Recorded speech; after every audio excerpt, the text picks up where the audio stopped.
Normally ওর কদিন ধরে খাওয়া দাওয়া বন্ধ করে দিয়েছিল। আর ওর গায়ে খুব পোকা দেখা যাচ্ছিল, বমি করছিল। ডাক্তার কাউকে দেখিয়েছিল আগে? হ্যাঁ, ডক্টর দেখিয়েছিলাম। ডক্টর দেখে বললো যে খুব খারাপ কন্ডিশন। তারপরে ওর স্লাইন চলছে এখন দুবেলা করে, এখন অনেকটাই সুস্থ। স্যারের কাছে, উদয় স্যারের কাছে? হ্যাঁ হ্যাঁ, উদয় স্যারের কাছে দেখিয়েছিলাম, কাকিনাড়া। স্যারের কদিন চলেছে?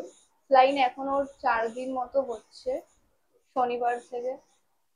মানে এখন কিরকম feel করছে? এখনো অনেকটাই ঠিক আছে, আগের থেকে অনেকটাই ভালো আছে। হাঁটা চলা নর্মালি, খাওয়া দাওয়া মানে ইয়ে করছে তো? হ্যাঁ, নর্মালি খাওয়া হাঁটা দাওয়ার ও বায়না করছে, যেটা আগে ছিল না। করে নর্মাল? হ্যাঁ।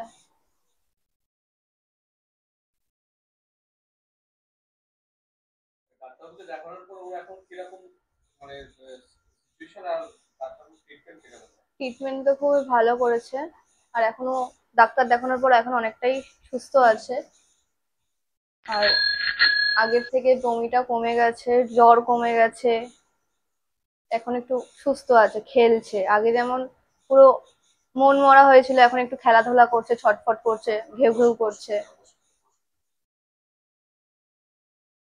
যা প্রবলেম আছে ডাক্তারের সাথে কথা হ্যাঁ, বলেছে? যা প্রবলেম আছে ডাক্তারবাবুর সাথে কথা হয়েছে। আর ডাক্তারবাবু বলছে ঠিক হয়ে যাবে। কদিন মানে 2 দিন পর আবার চেক আপ আছে, তো দেখা যাবে, বলে দেবে ডক্টর চেক আপের পর। তোর নাম কি? লাড্ডু। লাড্ডু? হুম।